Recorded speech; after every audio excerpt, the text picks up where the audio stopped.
up, everyone? It's me, Stef The Alter Nerd, your nerdy alternative. Hello, hello, hello. How you all doing this week? Hope you've had an amazing week. Mine has been a little bit life-changing, I have to admit. Yeah, that's probably to say the least. If anyone hadn't seen my stream from earlier on this week, it is still live. It's still up there. I'm not going to remove it. Gives you a little bit more background story in terms of what I've been through. So if anyone wants to know, trigger warning, definite trigger warning on that stream. But yeah, I kind of detail what I've been through in terms of, you know, the truth as to why I'm a survivor of, let's say, because of YouTube, intimate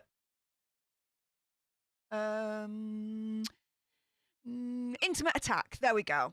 Yeah, I think YouTube should be all right with that. Sorry, there's some things I can't say because YouTube overlords will completely just dampen this stream so that, you know, it doesn't go out to as many eyeballs as needed because of this whole freekesha movement. Now, I have to admit, guys, I don't know that much about it, which is why I'm doing this stream. I thought, do you know what? I'm going to learn, and I'm going to take you along with me. I have a little bit of an idea of what it is, but not a lot. So hopefully you guys can educate me in the meantime. Before we get there, hey up, Phil, big off in the house. Hey up, Jane. I like to say hi to everyone before we kick off. Who else is in the house? Daisy, the Vegas Pisces. Hey up, hey up, hey up. Hello, everyone, and it's Stef The Alter Nerd from Las Vegas, USA. I'm going to be in Las Vegas, end of April. I'm so freaking excited. Vegas, baby, yes. Kel Ray, 83. Hey up from Houston, Texas. Well, hey up from Yorkshire. Hey up, hey up, hey up. Kellyanne, hey from New Jersey here. Hey up, Kellyanne, how do? Who else is in the house? Elias is in the house. Hey up, Elias. Glitter Siebert, freekesha. Hey up, Glitter Siebert. Chiara Devenuto, hi. Hey up, Chiara, how's it going? Mandy Goff in the house. Hey up, Mandy.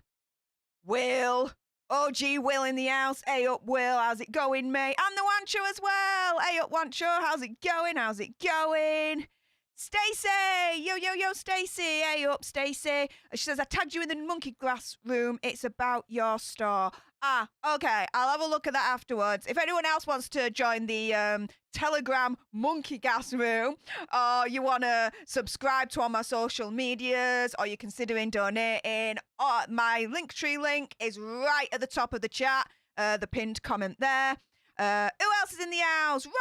Robin Redbreast. Yo, everyone. Hey up, Robin. How's it going, lass? Ariana. Hey up, Ariana. Derek in the house from Cape Town. Hey up, Derek from Yorkshire. Actunify. Hi, what's Kesha? Well, I'm going to find that out. No, I'm going to find out. When I can get my teeth in. Let's see. Heidi Medal, good morning from Newburgh, Oregon. Well, hey up, good evening from Yorkshire, UK. Carrie Lee Hummer, hey love, hey up, Carrie. Victoria Pajak, Team Lurk.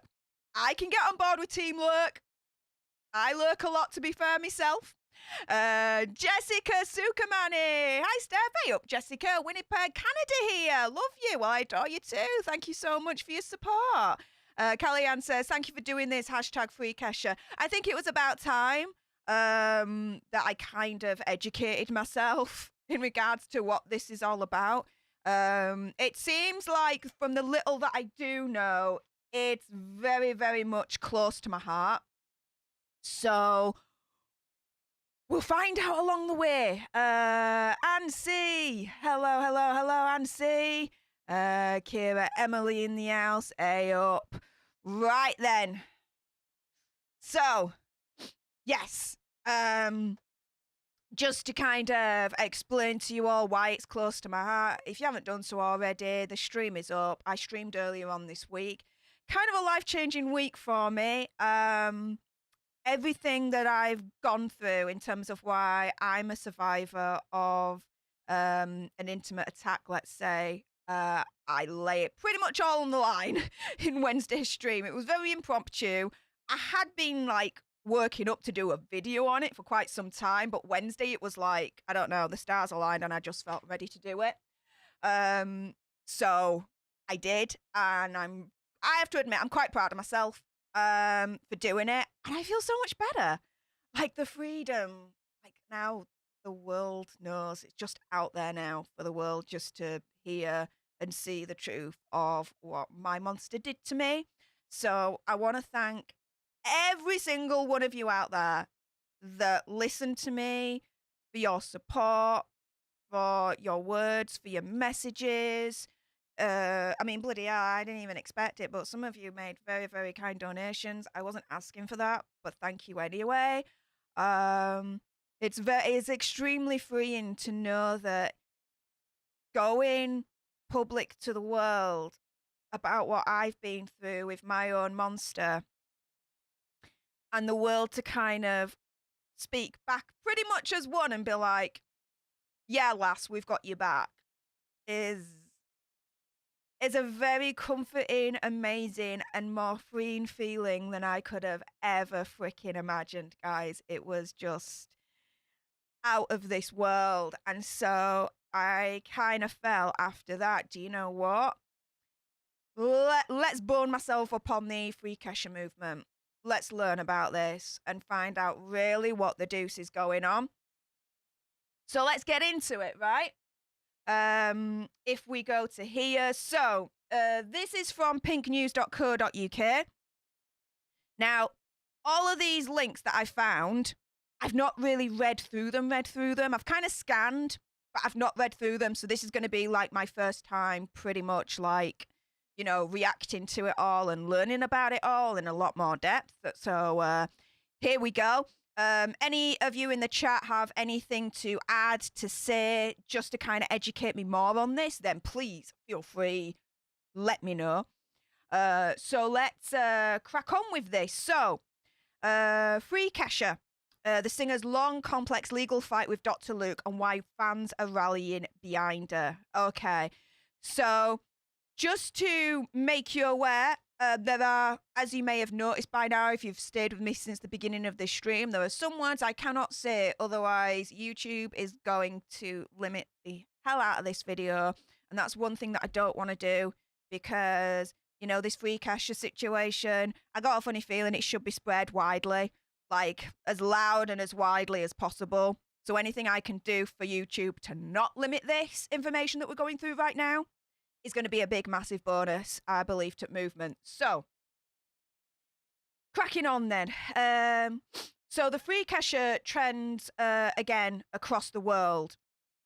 The article takes a look at the complex legal battle between Kesha and Dr. Luke that has spanned almost a decade. So this has been going on for quite a while. I think it's been going on for longer than that, if memory serves, but let's carry on then. So 11th of February, it seems like the hornet's nest just went up again, and the freekesha movement was just re-energized because there was this Kim Petras lass who released a new EP. Now, the EP was titled SLUT Pop, features songs like Treat Me Like an SLUT and Throat Goat. I have to admit, I mean, Throat Goat, I don't know. It's kind of a funny title. I do have to admit that. Which is all about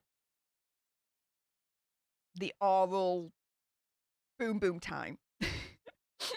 In other circumstances, it might have felt like an empowerment ode to female intimacy and all that lot. But as it was, people were conflicted. Now, why?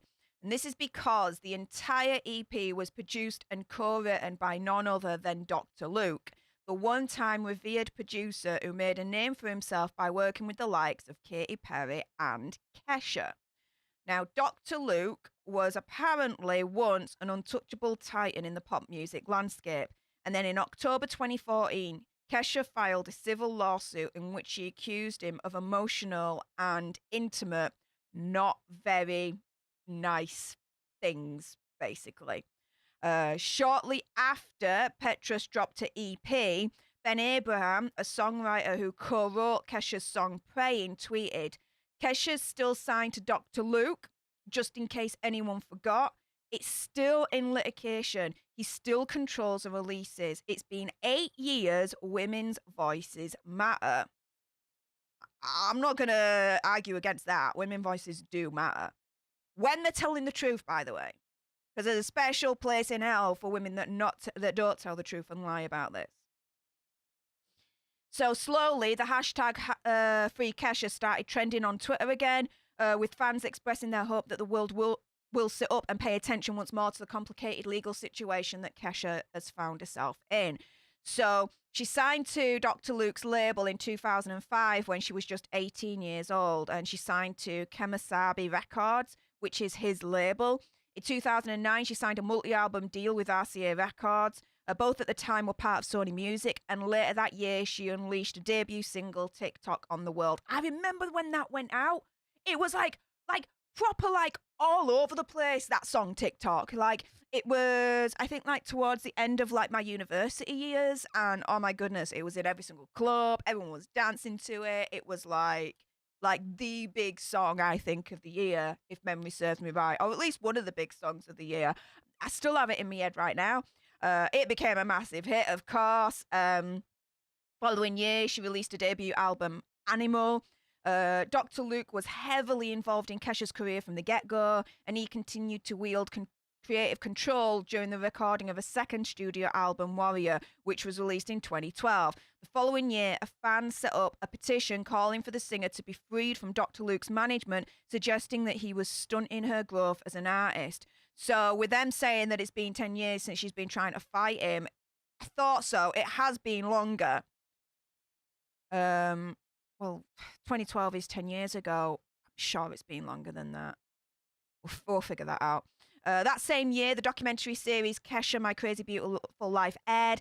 People were shocked when Kesha said she had little creative control over her second album. She claimed songs that had been scrapped from the finished record without a consent. So songs that she did, they were just taken away without a consent. Like, what kind of control did she have then? Like, she is the artist. Shouldn't she have some kind of say on terms of, like, the songs that she wants to sing and record and all that lot? She ain't some sort of puppet now. Come on. It was already clear that the relationship between Kesha and Dr. Luke had become uneasy, but nobody could have known just how bad things would get. So, in January 2014, Kesha checked into a rehabilitation facility and revealed that she had been suffering from bulimia. It was there that she started work on a third studio album, which was Rainbow. And when she got out of rehab, she ditched the infamous $sign in her name publicly. I remember that because that was like all over the news. Don't know why, but okay, change of name, all over the news, fine. In October of that year, things changed forever for Kesha when she filed a civil lawsuit against Dr. Luke. She accused him of intimate assault, battery, intimate harassment, not so nice things against gender, not so nice actions emotionally wise, and violations of business practices in California during their near-decade working together. Almost a year later, Kesha asked for a preliminary injunction that would release her from a contract with Kemosabe Records. Dr. Luke has always denied all of the allegations leveled against him. He filed a countersuit, claiming that Kesha and her mother had defamed him. He claimed that they had fabricated allegations of not-so-nice acts, so she could be released from a contract. I remember that.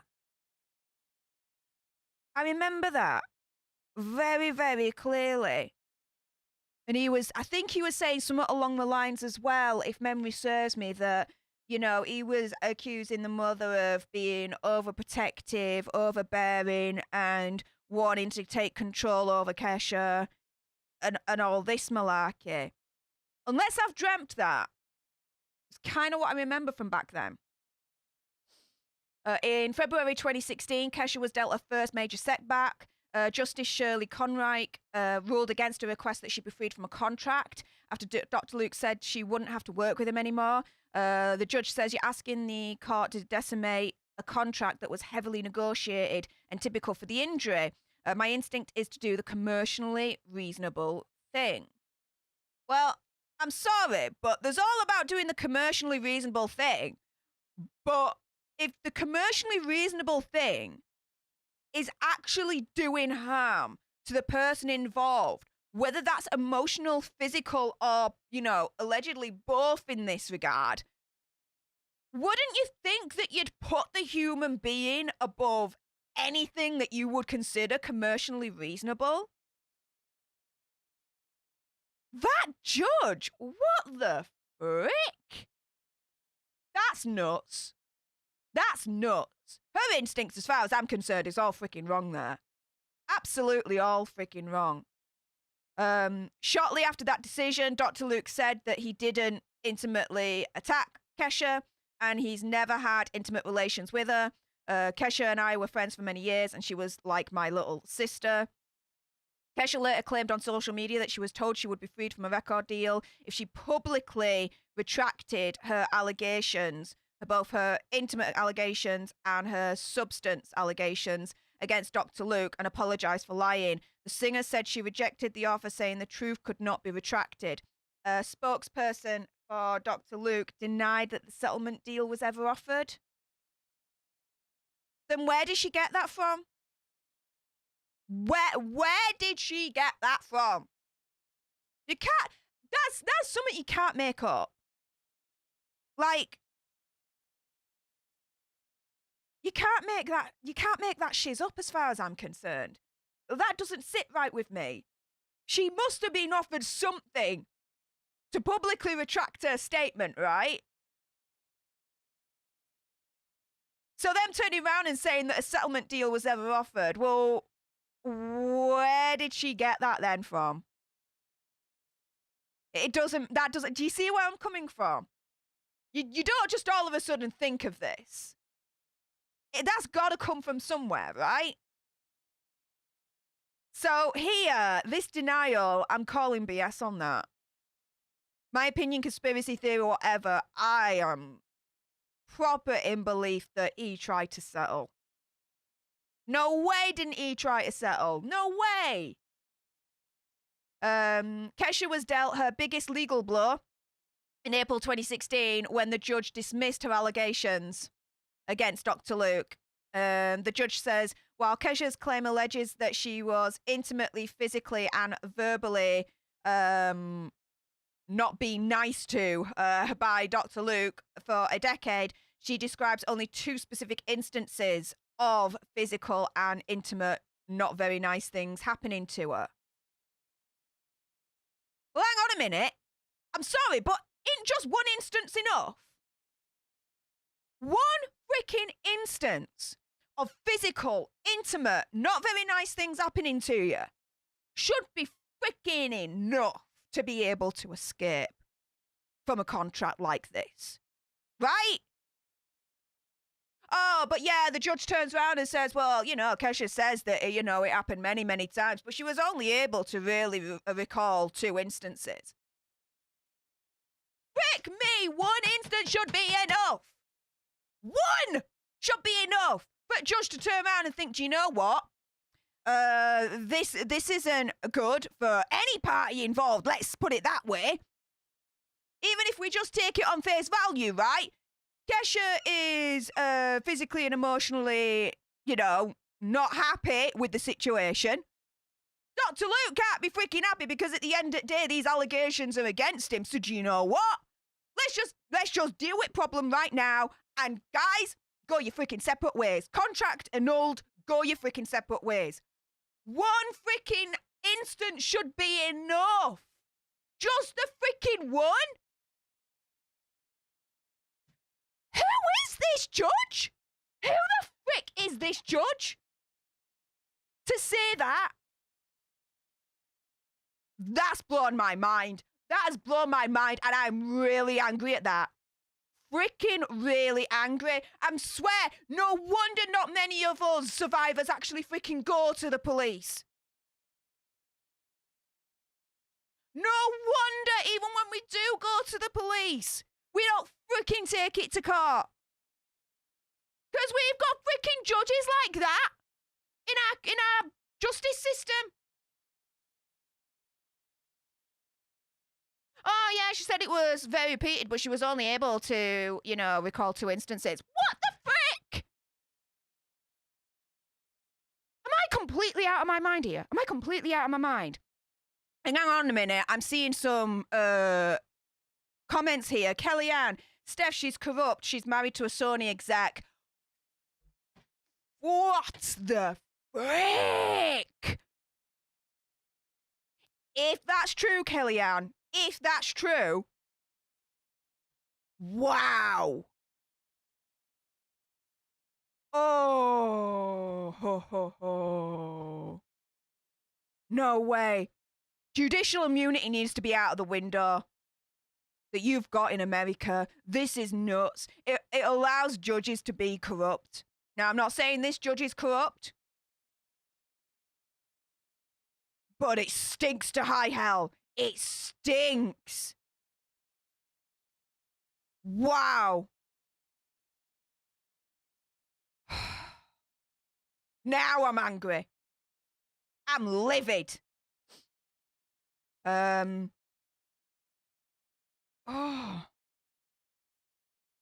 In August, Kesha dropped her case in Los Angeles, but said the case would continue in New York. She said the lawsuit had been heavy on her, once free spirit, and that she would pray to one day feel that happiness again.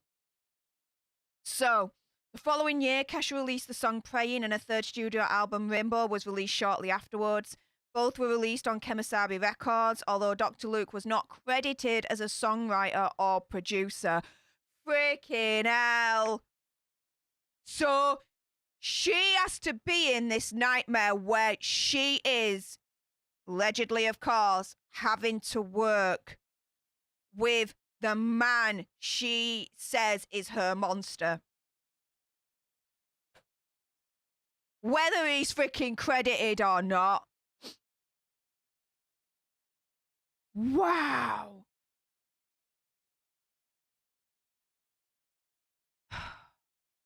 In that same year, Dr. Luke threatened to sue Kesha for defamation over a text she sent to Lady Gaga, in which she claimed he had intimately not been nice with another artist.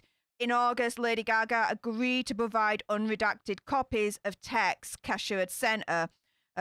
In 2018, details of that text were finally made public. According to the court documents filed by Dr. Luke, Kesha accused him of not being intimately nice to freaking Katy Perry. What the hell? In text to Lady Gaga. Where would she get that information from? Where? That is a very out there accusation to have, right? Out of all the artists that Kesha could have said, out of all of them, she says Katy Perry was affected in that way by Dr. Luke as well. Why would she say that? Why? Where would she get that from? Again, you can't make this shiz up. There's got to be, in my mind, some basis of truth within that. Some basis of truth. There has to be. You don't just make that shiz up. It just doesn't come to your mind, like, instantly. Oh, who else am I going to say that Dr. Luke was not very nice to intimately? Do you know what? I'm just going to pluck a name out of thin air, and I'm going to say Katy Perry. I don't think it works that way. I really, really don't. Now, these court documents revealed that Perry had been given a deposition over the text conversation in which she had said that Dr. Luke had not done that to her. Now, I would treat that with a pinch of salt. I really, really would. Because Dr. Luke, out of everything I do know, is a very, very powerful producer. There is definitely a power imbalance there with him and any artist that he works with, as far as I'm concerned. And when it comes to survivors, a lot of us do deny at first that it's happened to us. Do you know what I mean? Until we are mentally able to accept what happened to us, and then mentally able to actually tell everyone the truth of what happened, right? Very, very common for survivors to turn around and say, no, it didn't happen, no, it didn't happen, no, it didn't happen, and then change their mind. Very, very common. So even though I respect Katy Perry saying, no, that didn't happen with me and Dr. Luke, I'm kind of taking that a little bit with a pinch of salt. Because where would Kesha get that from? Where? Kesha's legal team later told Variety it would have remained completely private, except that Dr. Luke and his team took an email obtained only in discovery and decided to publish it to millions of people in his amended complaint against Kesha, and then claim reputational harm from his own widespread publication. And as far as I'm concerned, with Katy Perry then publicly turning around and saying, no, it didn't happen with me and Dr. Luke that way, it's kind of publicly discrediting Kesha at the same time. It's quite an evil chess move that Dr. Luke played there. Now, in February 2020, so 2 years ago, Manhattan Supreme Court Justice Jennifer Shetter, hopefully I pronounced that right, ruled that Kesha defamed Dr. Luke in a February 2016 text exchange with Lady Gaga when she privately alleged that he had, been intimately not very nice with Katy Perry. A defamation trial is yet to take place. A start date hadn't been scheduled as of October 2021.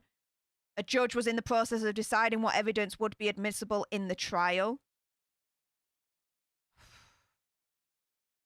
In the background, a small number of artists have continued to work with Dr. Luke, including Doja Cat and Kim Petras.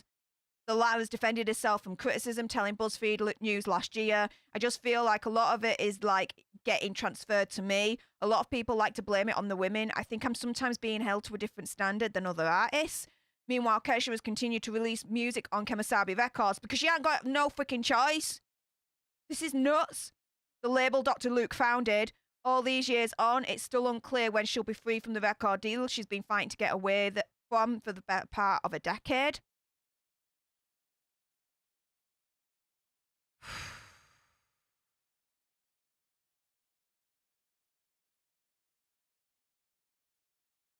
Wow.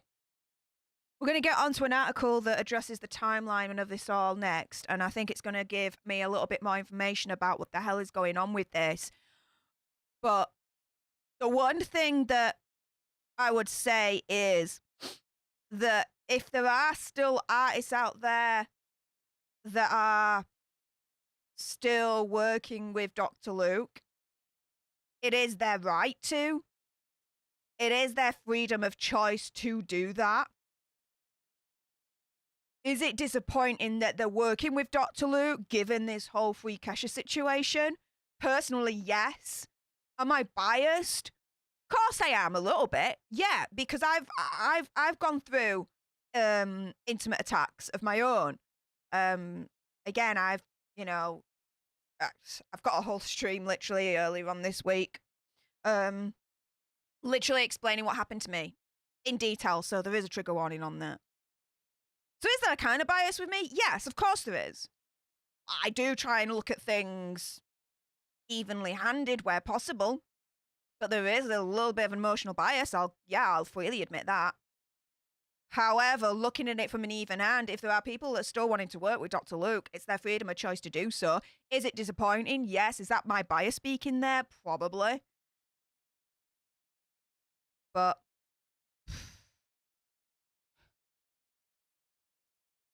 until she proper takes him down, what else can artists do if they still want to work with Dr. Luke? You know what I mean? So let's go on to the timeline at this stage. Now this is from Nikki Swift. This is the most up-to-date timeline that I found. If anyone else has a better timeline, please let me know. However, if we scroll down, here we go. This is why I felt that this was more than 10 years in the making. Yes. Okay. This is more than 10 years in the making, this. So in September 2005, she's 18 years old. She signs a 6th album recording agreement with Dr. Luke at the time. Okay, so here we go. So the relationship between them began in 2005. She was about to finish her senior year of high school in Nashville, Tennessee, but decided to drop out and move to LA. In an interview with Time, she revealed that she was a good student who had scored 1,500 out of 1,600 on the SATs. Bloody hell. Intelligent lass. I was all set out for like a life of academia, she admitted. I chose instead to drop out of high school like a month away from graduation and do this. I've never looked back though. What we didn't know at the time was that Dr. Luke allegedly convinced the teenager to make this life-changing decision. At least that's what she claimed, according to BuzzFeed News.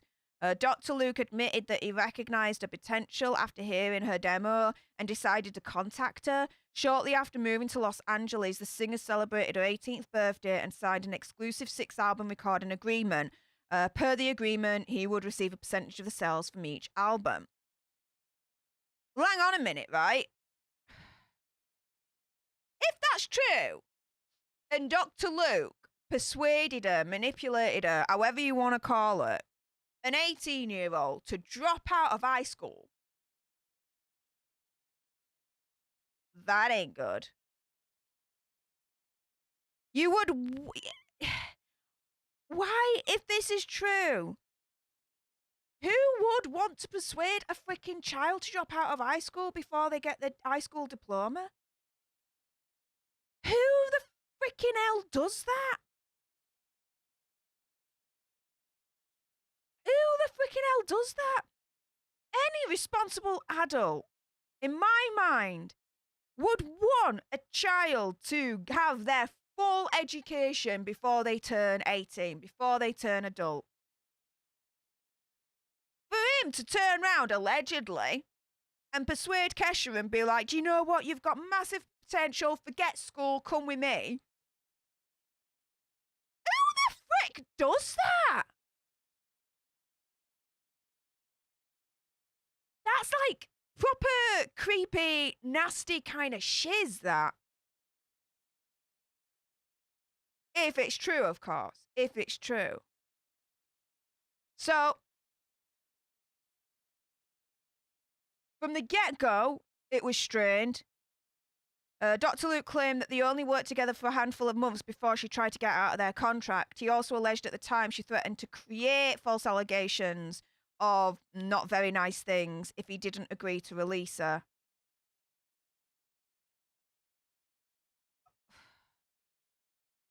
So, in my mind, what he's trying to gaslight her? In my mind, this. So, October 2005, they both attend a party at Paris Hilton's house, right? So, what happens at Paris Hilton's house? So, she has a small cameo, Kesha, on Paris Hilton's reality series, Simple Life. Oh, I remember that. That was so much fun watching that. This became the foundation of a 2014 civil suit. A month after Kesha inked her deal, both she and Dr. Luke attended an after-party for Nikki Hilton's birthday at Paris's home. But there were varying accounts about what went down. Now, according to Billboard, Kesha's lawsuit alleged that Dr. Luke gave her something he called sober pills. I've never heard of sober pills before. I don't know about you guys. What the frick? Which were actually... Oh! It was actually not a very nice substance. Before taking her back to his hotel room and intimately not being very, very nice against her. And again, this is what the lawsuit alleges. Oof.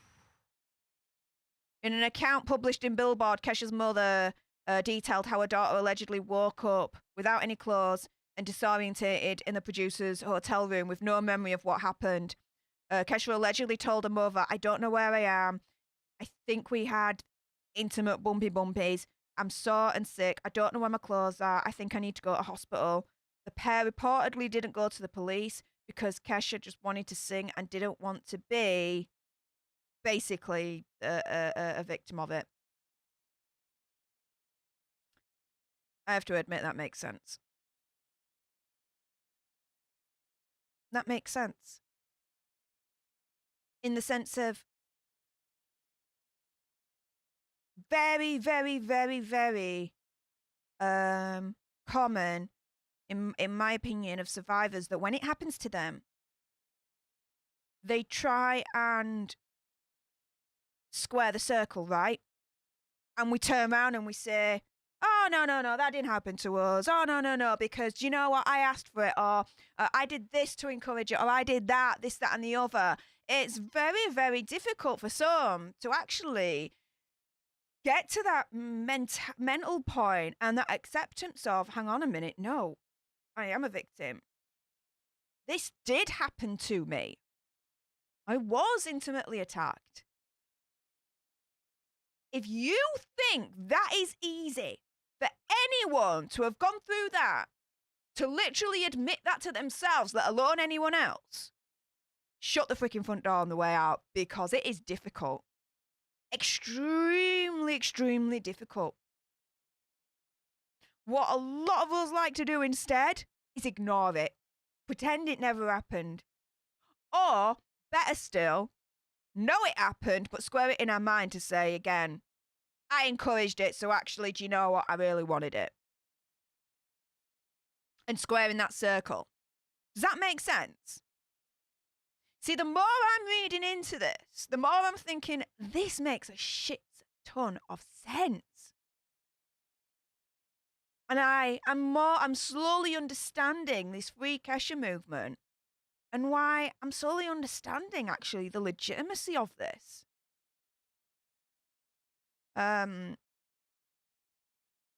Now, of course, he has denied the claims.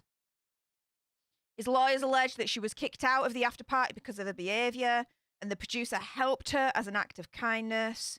Kesha wrote the song Paris Hilton's Closet about vomiting at the event.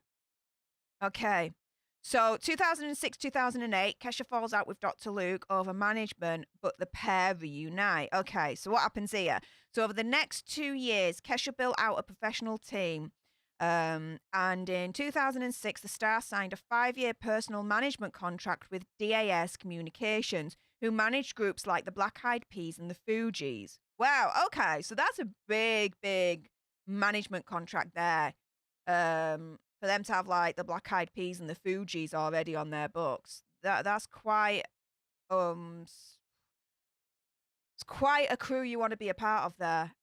This came with the option to terminate the contract if she didn't find a record deal within a year, and it's also triggered a fallout with Dr. Luke. Okay. Why? Why did it trigger the fallout with Dr. Luke if she signed a 5-year personal management contract with DAS Communications? Why would he be peeved with that? I don't get it. And Tony Blaze, thank you ever so much for the $5 super chat. Really appreciate you there. What do you say? So you say, did you see the 60 Minutes interview with VG's lawyer talking about the settlement? No, and I'm not interested. I'm really not interested. She cannot say anything in my mind that would lessen my anger against her. Nothing. For her to invoke earlier on this year our survivor community saying that she's doing it for us, she would never settle. Because a lot of us in our community do not have the means and the money to be able to take down a monster like that, and she did. So she wasn't just doing it for her, she was doing it for the whole of our community. For her to invoke that and then take the settlement anyway in the end. I'm sorry, I don't want to hear anything from her mouth ever again. Ever. As far as I'm concerned, she is a disgrace. A disgrace, an utter disgrace. I have no respect for her whatsoever. None. I wish her well, but I don't want to hear anything of what she has to say. Zero. Thank you anyway, Tony, for your super chat. Really appreciate that, mate. So yeah, it also triggered a fallout with Dr. Luke. Yeah, so again, why would he be peeved that she signed a 5-year personal management contract? Why? Is it because, like, he's angry that he's not getting full control over her because she's got a personal management contract with someone else? So he's lost a little bit of control over Kesha? Because a lot of this comes down to control as well, from my mind. Let's see what else it says. So, according to the Billboard report, the producer was pushing Kesha to sign with his friend Larry Rudolph, who managed Britney Spears. Oh my goodness. It's probably a good thing she signed somewhere else. Freaking hell, you stay away from Larry as much as possible. Damn, okay. This escalated into a blowout at a restaurant, and neither Kesha nor her mother spoke to Dr. Luke for 2 years. Kesha stayed with Das until 2008, although she didn't sign a record deal. At that point, Dr. Luke alleged that she was frustrated because no other record company could or would sign her, largely because of her pre-existing contract with him.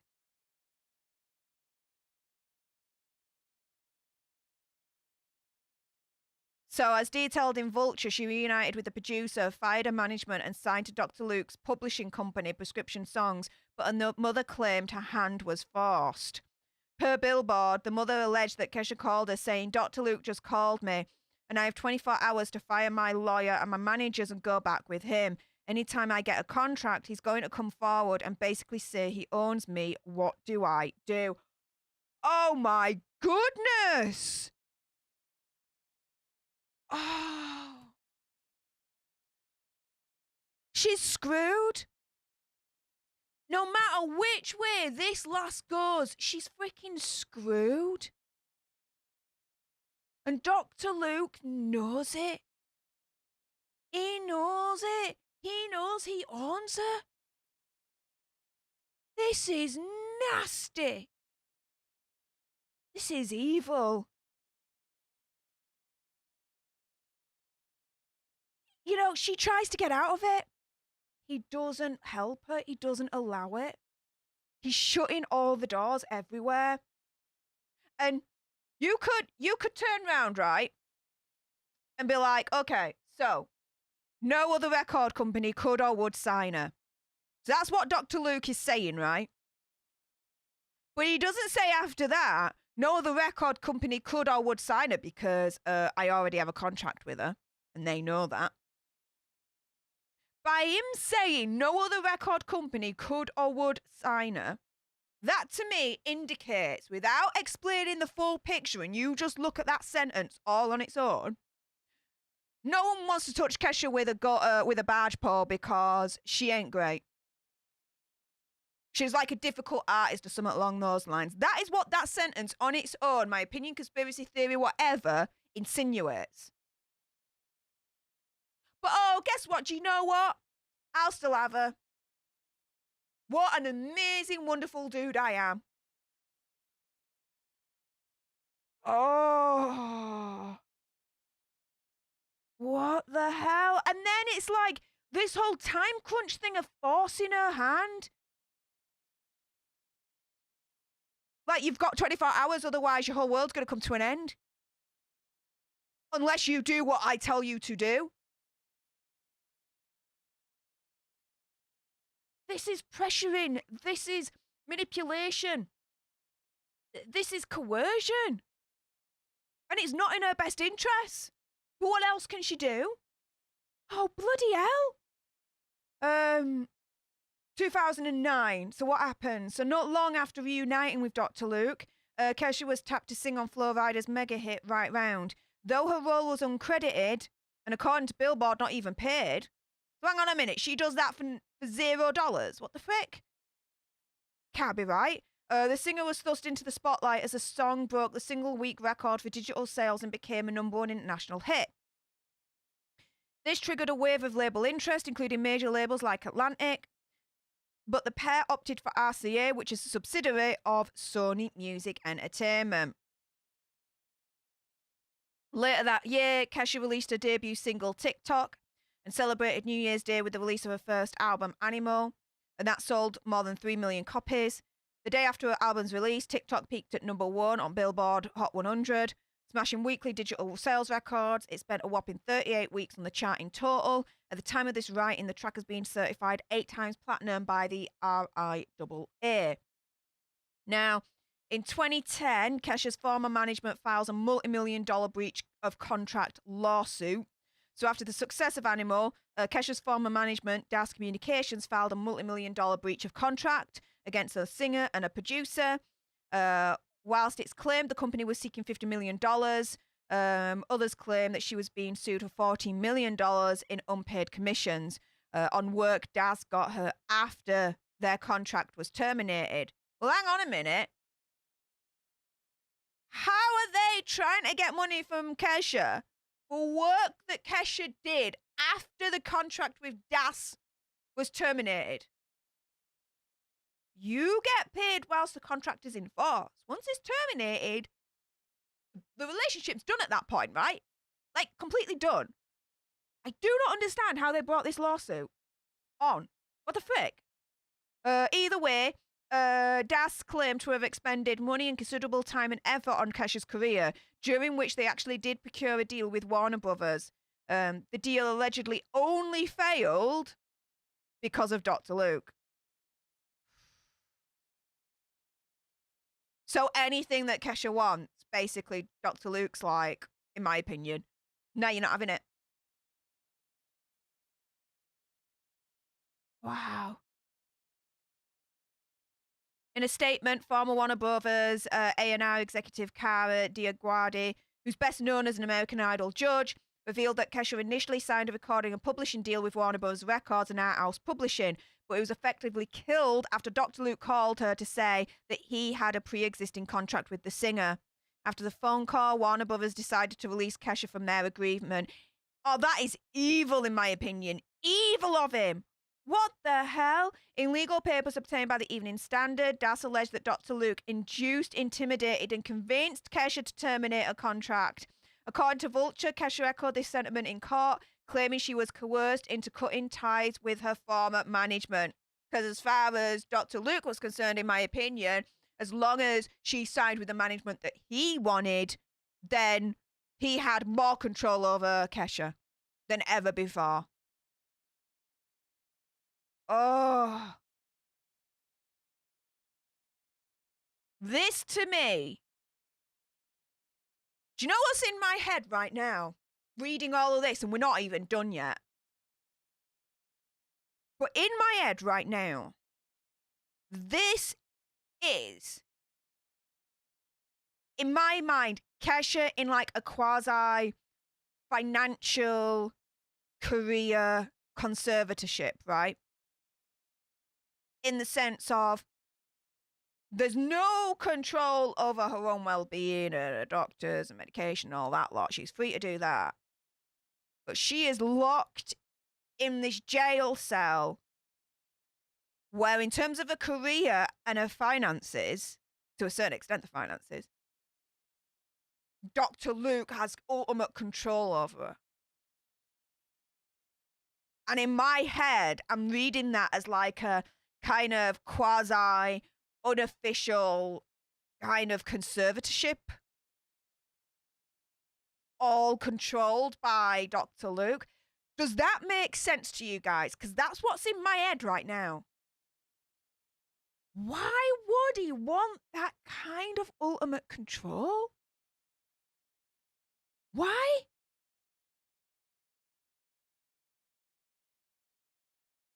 Anyway, that's what's in my head right now. So, in 2011, Kesha is deposed in a former management's lawsuit. Okay, so the Das lawsuit would eventually become an important piece of Kesha's 2014 civil suit against Dr. Luke, but only because of what the singer said when she was deposed in 2011.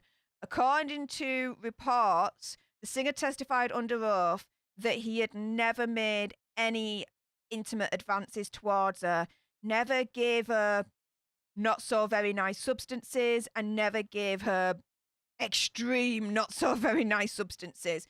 She also claimed that the pair never had an intimate relationship. though they may have made out on a plane during a cross-country trip and at some point slept in the same bed. Now, when Kesha's testimony was partially unsealed in 2014, Dr. Luke tried to use it as evidence against her in the ongoing legal battle. It did directly conflict with the allegations outlined in a California suit, but her attorney claimed that at the time of the deposition, the producer had threatened her safety and livelihood if she were to reveal what really happened. Ultimately, Kesha was ordered to pay DAS about half of what was owed. She fought back, claiming the company acted as an unlicensed agent, which is illegal in the state of California, and the suit was settled in 2012, according to the Rap. So the death situation is out. That's done now. But this whole thing of, oh my goodness, threatened her safety and livelihood if she were to reveal what really happened. Do you know what? I believe that. And I'll tell you why. Because for someone, let's say anyone, right, to say that they are a survivor of this kind of action, of this kind, right, but to maintain that for years, and I mean years, to me, that kind of shows credibility to what they're saying. Because liars get found out, right? They get found out pretty quickly when it comes to this kind of stuff, in my mind. Well, generally speaking, okay? But for someone to maintain year after year after year after year after year after year, right, that they are a survivor, that they are being intimately attacked in a certain way, and say that year after year after year after year, yeah, that lends itself a lot of credibility to me. And for her to turn around and say, look, yeah, I had this deposition, but guess what? I was coerced. I was threatened to basically lie. Yeah.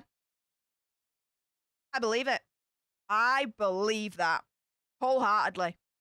Because after years and years and years and years and years of actually saying otherwise, that she is a survivor and she was intimately attacked, and maintain that without wavering publicly.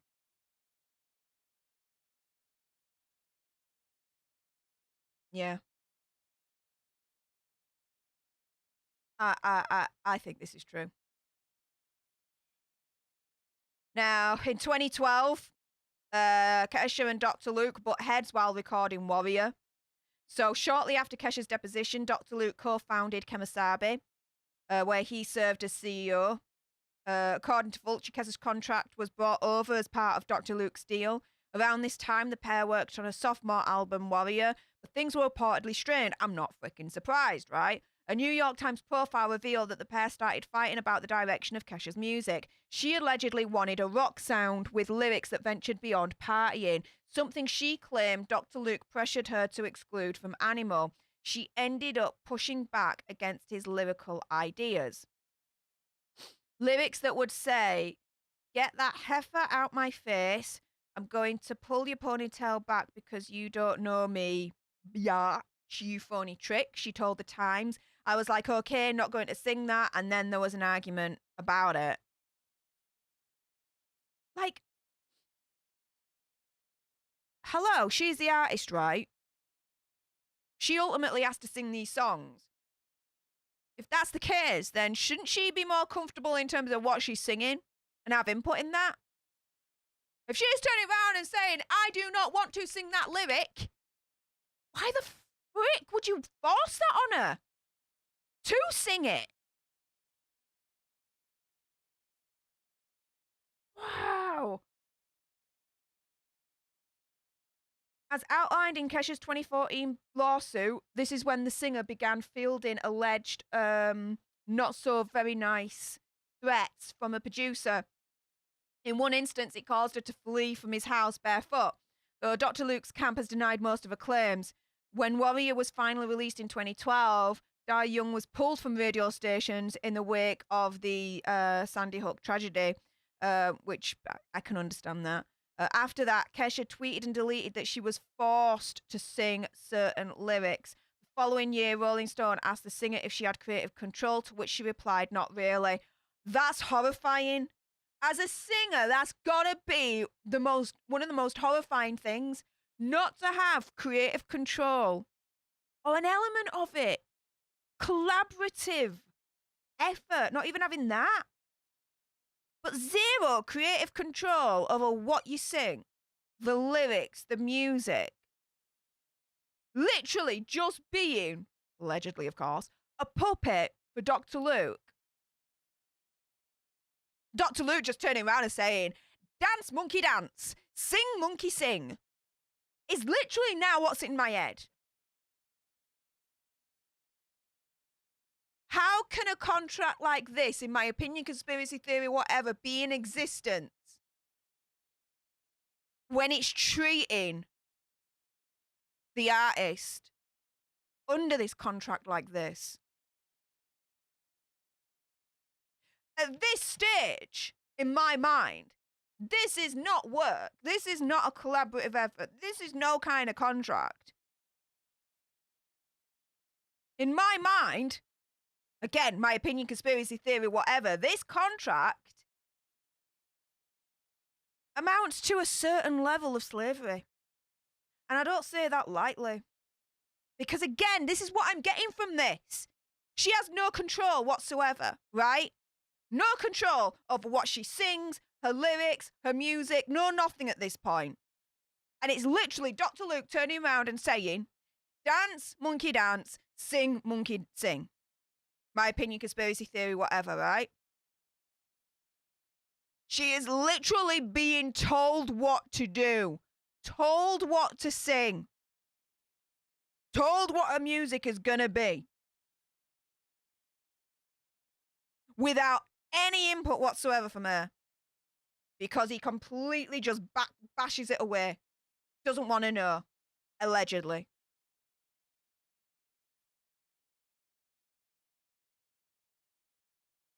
Doesn't she have some form of autonomy as an adult, as an artist? Clearly not at this stage. What? This element of control is wrong. It's just wrong. Wrong!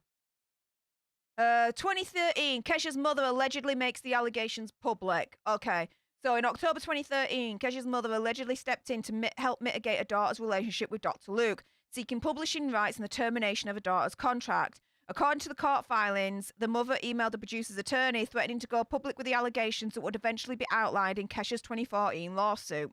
Tomorrow, I'm going to start making public how Dr. Luke blackmailed me into giving him and Circuit publishing credits on all songs I wrote. Luke basically did that to Kesha when she was 18. Nikki Hilton's birthday, Paris Hilton's house. Luke gave Kesha not very nice substances. She ended up without any clothes in his hotel room 2 days later, no longer having the V card. "Do you want all this to come out?" she wrote. "Either Luke releases Kesha from all legal contracts and gives me back all my publishing, or we, Kesha and I, tell the truth." So we know he didn't do that. And the mother wasn't afraid to follow through. His attorneys claim that the mother began spreading around the allegations in an email that read Dr. Luke was not very nice with Kesha, both physically and mentally. One of the recipients was allegedly Mike Iselli, if I'm pronouncing that right, a major player in the freekesha campaign, which aimed to help the singer break free from a contract. Oh. I kind of read that as the mother was trying to give him a way out. In my mind. I'd be like, look, you know, do the right thing, do the honourable thing, let her go. Let Kesha go. Otherwise, this is going to go public. We're going to go for you. This is going to go public. I'm reading that as they tried to give him the way out. But he didn't take it, obviously. Before we go any further, Jean Rick, oh my goodness, one of my OGs. Thank you so much, Jean, as ever, for your wonderful, wonderful generosity. That will be going straight to the Vegas Fund as well. Vegas, baby! Yes, I'm going to be in America end of April in Las Vegas. So looking forward to it. And it's a super chat sticker. Oh, it's one of my favorites. It's the ginger doggy. And it's going, hey, how's it going? Hey, how's it going? It's going really well, actually. Learning a lot about this free Kesha movement. And the more I'm learning about it, the more I'm getting angry and the more I'm sympathizing with the free Kesha movement. It's very complicated. Very, very complicated. Bloody hell. But yeah, I'm glad that I'm starting to really learn about this. And not be so what's the word? I suppose ignorant about it would probably be the best kind of way of explaining that. Before we go any further though, if you haven't done so already, just to be a professional-ish YouTuber of the world, do make sure that you subscribe to join our Alter Nerd tribe if you like more of this content. Like, share, comment, all of that good stuff. We are on our way to 10,000 subscribers, 10,000 Alter Nerd tribe members. So do help us get there. We are on our way to hopefully hitting that goal by the end of April. So by the time I get to Las Vegas, I do want to try, hopefully, hit that goal so I can celebrate that as well with you all. A nice little double whammy kind of celebration, right? So, with that being said, going back to this article, and again, thank you very much, Jean, for that. Whew. So, January 2014, Kesha goes and gets some help in rehab. So in 2014, she goes into the Chicago facility. The singer revealed that she was receiving treatment for severe depression, post-traumatic stress, social isolation, and panic attacks. You don't suffer from all of that unless something major happened. Just saying, right? Just saying. So, Kesha was also struggling with an eating disorder that her mother claimed was fueled by Dr. Luke's not so very nice verbal actions, let's say, which he's fervently denied, of course. Years later, she corroborated her mother's story, telling the New York Times that the producer called her a fat refrigerator. What? Now, of course, he swore there, and I can only assume that he said a fat effing refrigerator, because that's kind of where my mind's going. But, again, a lot of this, you gotta think, right? Where would you get that from? Like, where? You don't make that kind of shiz up. It's too detailed, it's too direct, it's too specific. Yeah? And fat refrigerator, or fat effing refrigerator, right? They're not words that you just pull together like normally, right? I'd be like, fat ass, fat mofo, fat pig, right? But fat refrigerator? Think about it. Where would she have got that from if it never happened, right? Yeah. Too specific, too detailed. I publicly criticised her weight. I was under immense pressure to starve myself, she admitted, and I tried to and almost ended me in the process. During a stint in rehab, Kesha sent letters to fans outlining her alleged situation that she'd been through. In one letter, the singer wrote, Dr. Luke had affected me badly and my family. He did do what people know about and so much more terrible shiz. She also reportedly opened up to doctors about her not very nice relationship with the producer. According to TMZ, Dr. Luke's rep claimed this was all part of a pre-planned campaign to take the producer down. No. No. Because I'll tell you something there. So, for her to be suffering from depression, post-traumatic stress, eating disorders, all that lot, right? Something triggered that. Something. And that something must have been big, massive, like life-changing, world-changing stuff, right? You to be suffering that bad mentally that you got to go into rehab, you got to see psychiatrists, doctors, and all that malarkey, right? You cannot fake that shiz, no matter which way you freaking slice it, as far as I'm concerned. So for her to turn around and be saying this to her doctors, I'm sorry, I think there's a legitimacy to it. I really, really do. And the more and more I'm reading about this, the more and more I'm believing her. And is there a type of bias that I'm believing it? Yeah, of course there is. Of course. I'm a survivor myself. Will always recognize that I'm going to have a bias when it comes to this. However, when I then look at it completely like as much as I can on an even keel, again, what she's saying is very, very specific. She's been maintaining this for years, right? That lends itself credibility and legitimacy just there.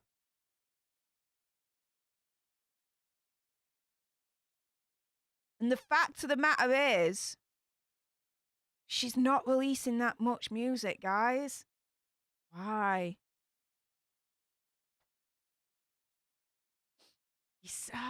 My goodness.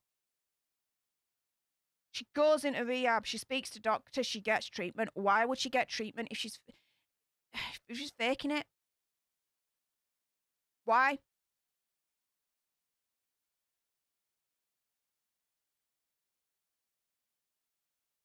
I'm calling BS on what Dr. Luke says there. Pre-planned campaign. That's too. No. You don't pre-plan shiz like that. You really, really don't. No, not like that. That don't make sense. Jacqueline Whiting, thank you so much for the $3 super chat. Really, really appreciate your face there. And it's a super chat sticker, and it's the Green Blob, Mr. Green Blob. And he's there, and then he's blowing kisses. Loads of hearts coming out of him. Oh, thank you, Jacqueline. Really, really appreciate that. That will also be going to the Vegas Fund as well. Vegas, baby! Yes! So thank you so much, Jacqueline, for your wonderful, wonderful, kind donation there. Really, really appreciate that. Okay, so, let's crack on then, shall we? So, I found there's a few people that have actually spoken out against Dr. Luke. And a lot of people that are publicly backing her. And I'm thinking, well, why would that be? So, let's go to... Oh, hang on. There we go. Don't know what happened there. But Pink. So this is a Vanity Fair article. This was released back in 2017.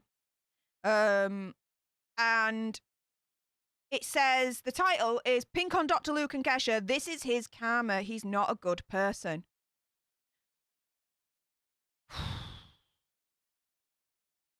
Whoa. So, we know the beginning bit there. But Pink says, I don't know what happened, she said in reference to Kesha's accusations, but I know that regardless of whether or not Dr. Luke did that, this is his karma, and he earned it because he's not a good person. Why the hell would Pink be turning around publicly and say, look, I don't know specifically what happened with Kesha and Dr. Luke. I ain't got any evidence. I don't have the inside track on that. However, knowing Dr. Luke, it's his karma. He ain't a good person. Why would she be saying that? Why? Pink, who last collaborated with Dr. Luke in 2006, continued saying that she no longer works with him, and he knows why. So it's been, what, now 15, 16 years since she's worked with him. She says, I've told him that to his face, and I do not work with him, she added. He doesn't do good business. He's not a kind person. He doesn't do the right thing when given ample opportunities to do so. And I don't really feel that bad for him. Bloody hell. She knows something. Clearly knows something. Clearly knows something, guys. For her to turn around and say, look, personally, I don't have the inside track between Kesha and Dr. Luke. However, my opinion, conspiracy theory, whatever, what Pink's saying here is, this ain't his first rodeo. He ain't a nice person. I stopped working with him in 2006. There's a freaking reason as to why. He don't do good business. He's an evil, absolute piece of shiz. That is what I'm getting from what Pink is saying there. That is totally what I'm getting from that. And she didn't have to say that, but she did. Why? Her speaking out and saying that, to me, gives even more further legitimacy to what Kesha's saying. Now, it continues. Who else? Who else is speaking up? My own personal hero, Lady Gaga. So this is from Stereo Gum, and she defends Kesha in the lawsuit. So she had a fiery verbal exchange with one of Dr. Luke's lawyers while being deposed as part of Kesha's ongoing legal battle against the producer. Now, this was according to the recently unsealed court documents. The thorny lawsuit centers around Kesha's assertion that Dr. Luke intimately was not very nice to her in 2005. A claim, obviously, Dr. Luke has denied. Now, before the 2017 deposition began, Gaga's lawyer warned Dr. Luke's lawyer that Gaga was experiencing PTSD symptoms as Kesha's case dredged up memories of her own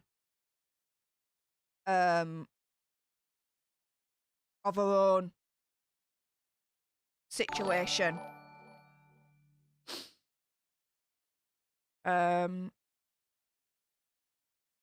Wow.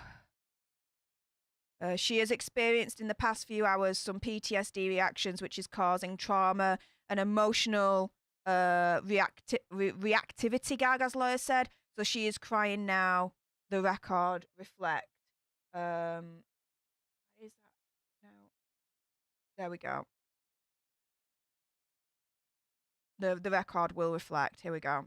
See it all in full now.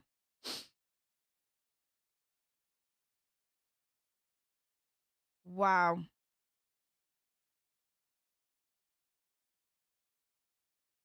I remember one thing that Lady Gaga said, and she is a major, major, major voice for the survivor community. I got huge respect for her. She said something along the lines of, when something like that happens to you, it's not just mental, it's physical as well, the effects that it has on the person that it's been attacked. That the studies show that your brain literally, physically changes because of it. And she was publicly, as far as I'm concerned, the first person that publicly mentioned that and put that out there. And so, yeah, that's all I have to say. I just wanted to say that. I can understand why, having to go under this lawsuit and, this deposition or whatever. And she has to talk about this subject that, yeah, it's going to bring up a lot for Gaga. I can understand that. Among other things, Gaga, whose real name is Stephanie Germanotta, was asked to speak on how she met Kesha and what she knew about the TikTok singer's relationship with Dr. Luke. Before we go any further on this article, I just want to say one big massive thank you to Kellyanne for your $5 super chat. Really, really, really, really appreciate You even considering to donate, let alone doing so. And she says, thank you for supporting #freekesha. Yeah, the more and more I'm reading into this, the more and more I'm fully supporting this movement. Really, really am. It just makes sense what's being said, what she's saying, how it all happened, what she alleges he said he did, all that lot. To me, it makes sense. It really, really does. And then you've got people like, you know, Lady Gaga, Pink, and others that we're going to get onto in a moment that are speaking out and supporting her. That don't just happen if you're lying, right? So thank you again, Kellyanne, for that. That's going straight to the Vegas fund. But anyways, she says, so Lady Gaga says, Kesha told me that he used power and manipulation in some fashion or some type of verbiage. I'm not repeating exactly the words that came out of her mouth, but that he used power and manipulation to control her, and that she had been given a happy pill, that he offered her something and that she took it, and that she woke up and didn't remember. That's what she told me. Gaga also described a time she saw Kesha wearing only her underwear in Dr. Luke's studio. What? Why would Dr. Luke be like, do you know what? Wear underwear in the studio. Or even allow it. Like, he sees Kesha in her underwear. He could at least turn around and be like, hey up, lass, get some clothes on.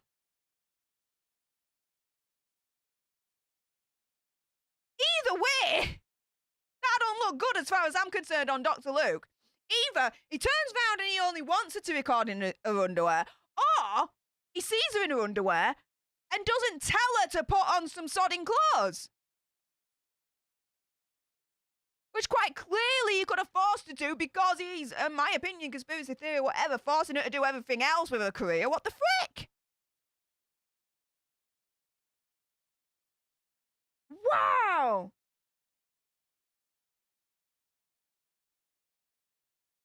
Wow. Okay, so I've got a couple of notifications and donations. I'll be getting onto those in a moment.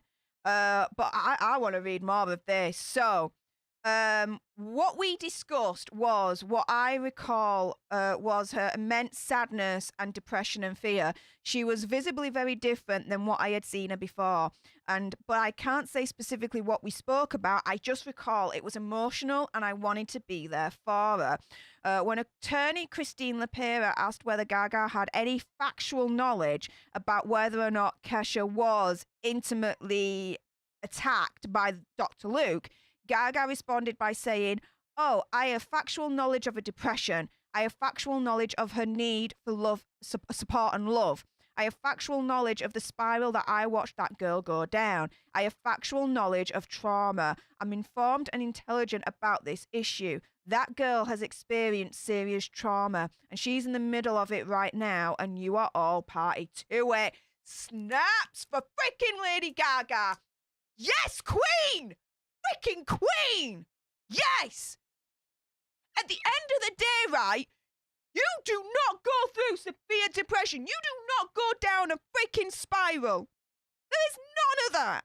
Unless there's been freaking trauma to begin with. There has to have been trauma that caused the severe depression, the spiral, everything. Yes, queen, yes! Things got heated after Lapera went on to ask Gaga what her first instinct would be if someone were to say that your father had intimately not been nice to someone and you knew it was false and that person had all these trauma symptoms. Gaga said, why on earth would this girl tell the entire world that this happened? Do you know what it's like for survivors? Freaking yes! No freaking idea what it's like for survivors to tell the freaking world. I did that on Wednesday. The stream's still up. Watch it if you want. Trigger warning. All that malarkey. I did that on Wednesday. Was I scared? Hell yeah. But I wanted to do that.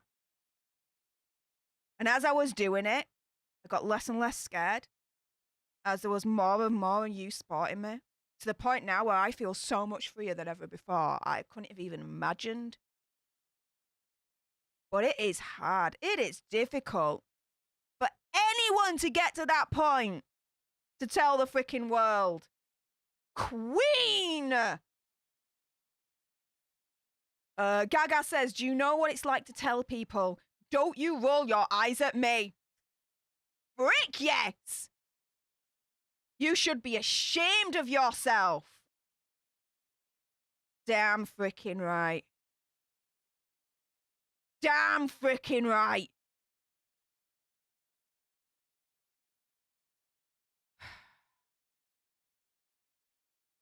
Now, Dr. Luke's legal team have issued a statement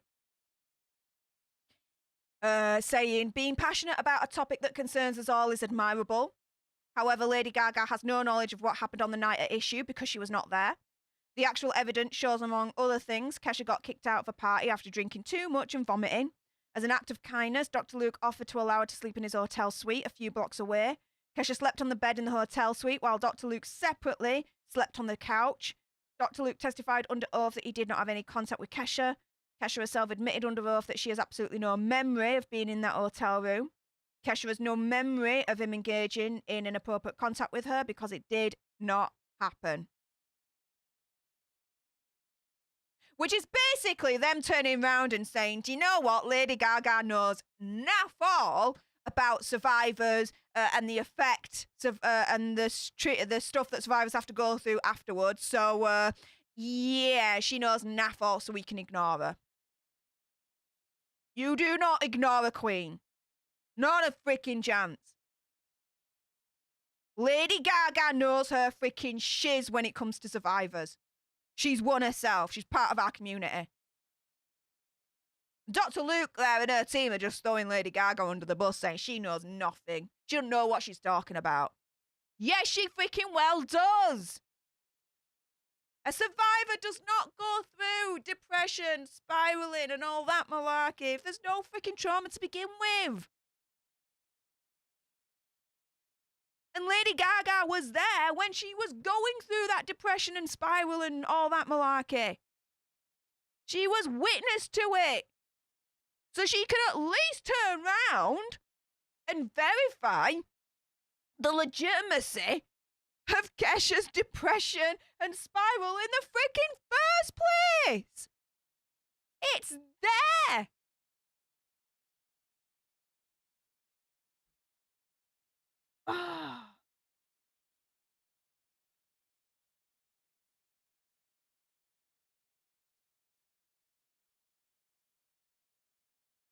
This is one of the reasons why it's difficult for survivors to actually go legal.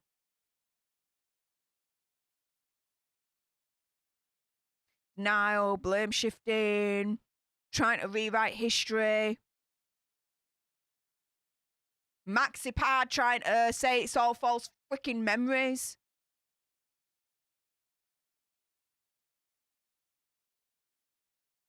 I wish they freaking well were.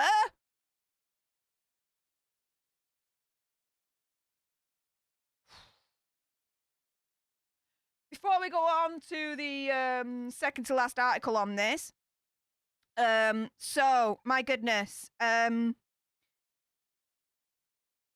think I'm not going to say your last name, but Kelly, thank you so much for the Linktree donation.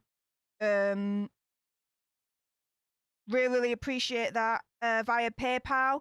You say thank you for helping #freekesha. I'm definitely more than happy now to have done this.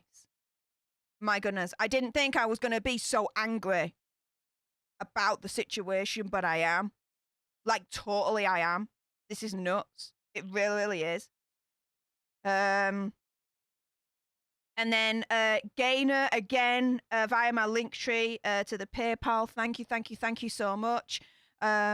a £10 donation. Really appreciate that, hon. She says, just to say how wonderful you are, Steph, our little firecracker. Oh, thank you. And we appreciate everything you do for us here on the Alter Nerd channel and with Popcorn Planet. We love you, babe. Well, I adore you too, Gaynor. Thank you so, so much for your generosity there. I really, really, really, really do appreciate that. And speaking of which, Lucy Lame, thank you ever so much for your £3.49 super chat. Really appreciate that. And it's super chat sticker, and it's Ginger Dog. Oh, isn't that cute? I ain't seen that one before. It's got a little bone, and it's wrapped up in a gold little bow, and it's like, there you go. Here's a little present. Oh, that is so cute. Oh, thank you, Lucy. Oh, that's adorable. Thank you so much for that. Really, really appreciate it, hon. Oh my goodness. So, wow, this is definitely nuts so far. What I've gone through, for me anyway. I cannot believe it. There's just too much out there that just screams legitimacy for Kesha and what she's saying. It just makes sense. When something makes sense, right? You got to take notice of that a little bit more, right? Before we do anything else, just to be a professional-ish YouTuber of the world, if you like this coverage and you want to see more, please make sure you subscribe to join our Alter Nerd tribe. Like, share, comment, all that good stuff. We are well on our way to hitting our goal of 10,000 subscribers, 10,000 Alter Nerd tribe members by the end of April, which will be the 1-year anniversary of this channel, but also as well the time that I'm going to be going to Las Vegas. So a nice little double celebration with the whole tribe would be absolutely amazing. At the moment, we're on 9,084 subscribers, so we only need 16 more of you for us to get to 9,100. So hopefully we can get there by the end of this stream. In the meantime, just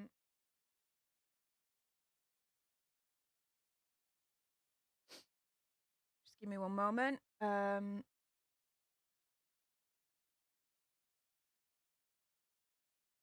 Right. Sorry, some background YouTube stuff.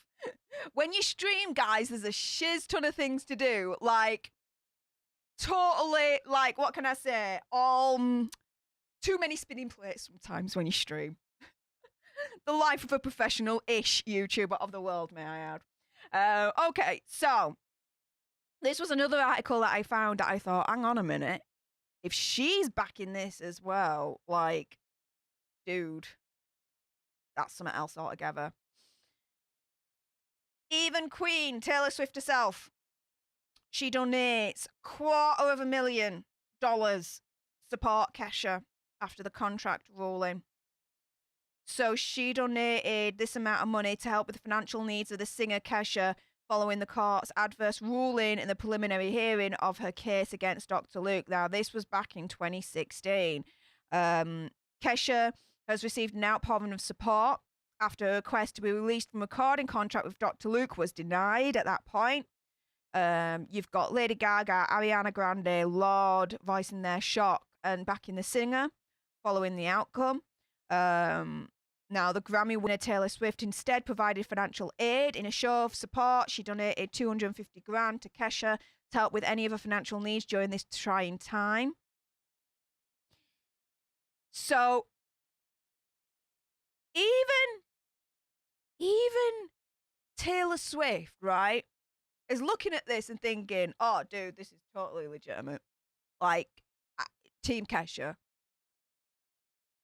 You don't just donate $250,000 to someone if you don't believe it and if you didn't think that there was some legitimacy to what she's saying.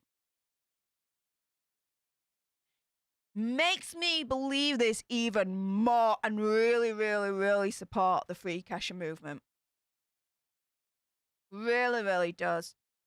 Because you not just got Pink that's turning around saying, I ain't worked with him since 2006. There's a freaking reason why, and he knows it.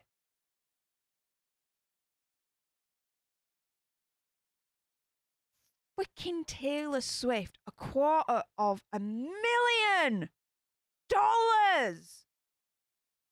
She gives to Kesha.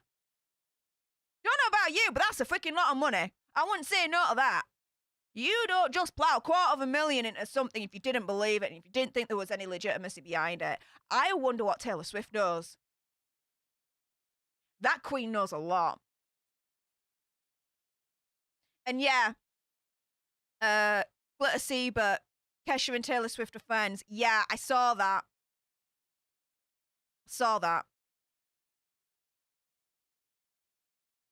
But Taylor Swift knows a lot about this industry.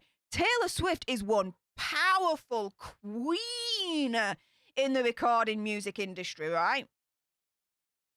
She wields power. Real mofo power in this industry. There are things I imagine she knows. And even though they're friends, you take that away. Take that out of the equation. You giving $250,000 to someone. She knows something, is my opinion. She knows something. Like, you don't just hand over 250 nearly Willie. You just don't do it. You don't. Do that. She knows something, is my opinion. Conspiracy theory, whatever. Wow. Kelly Ann, Adele and Kelly Clarkson too. Oh, I'm gonna Google that in a moment.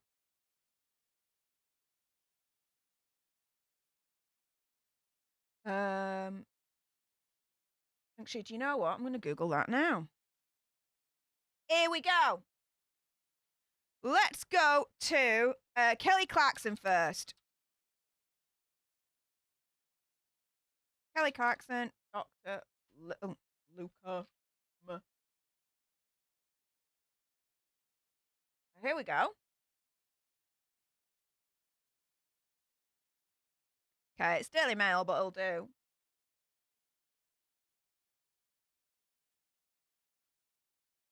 Ooh. Okay, so Kelly Clarkson, you know I don't like you. Kelly Clarkson told off bullying Dr. Luke after the producer lied and told Sony boss Clive Davis he wrote her songs, court documents reveal. So he's proper, like, this is a kind of pattern in my opinion in terms of his huge element for wanting control, but really like egregious control in my opinion over these artists. This is nuts. Kelly Clarkson was deposed in the ongoing legal battle. So let's go into this. Let's just look at the cliff notes here, actually. So she was deposed. She spoke about how she found Dr. Luke to be bullying and demeaning. You know I don't like you, and it's cool like I don't have to like you. You don't have to like me. There's plenty of people in the world. She also said that Dr. Luke lied and told Clive Owen that he wrote her song Behind These Hazel Eyes. Kesha publicly alleged that Dr. Luke did very, very not very nice things when she was 18 while trying to get out of a contract with the producer. Let me see if there's anything else. Okay. There she is, I believe, with Dr. Luke there. And there she is with Clive Davis there. Clarkson and Dr. Luke first worked together on the Since You've Been Gone. Then Behind These Hazel Eyes, before their third and final song, My Life Would Suck Without You. So that would have been what? 2008, 2009? When was that released? Release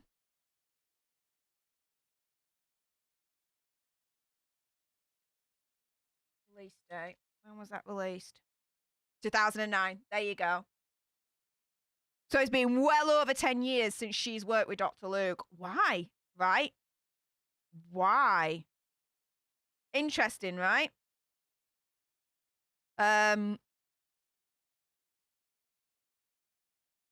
So let's just